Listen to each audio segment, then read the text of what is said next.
Yes, usa ka truck mixer. Okay, usa ka truck mixer ni siya no nga na kuha ni siya na hugno ang ito ang spillway diri sa Sitio Bunbon, Barangay Luka, konektado ni siya sa Barangay Lamesa. So mao ni siya ang mixer karon nga padung ni siya magbuhos sa haligi sa kalsada sa ibabaw dayon na nabuhasot ni sa yang spillway tungod sa kabugat. Then mao ni siya de nasa karon ng kuan ron diri ang kining gitawag og kaning bagho para mo luwas ani. So kining maong mixer mao ni siya ang mobuhos dinhi sa gikong himong concreting dinhi sa Barangay Luka. Ang kining construction suppliers man siya nakabutangan niyang sticker.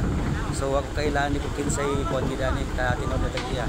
So nata karon sa spillway nasa sa skywalk ron sa Sitio Bunbon, Barangay Lamesa.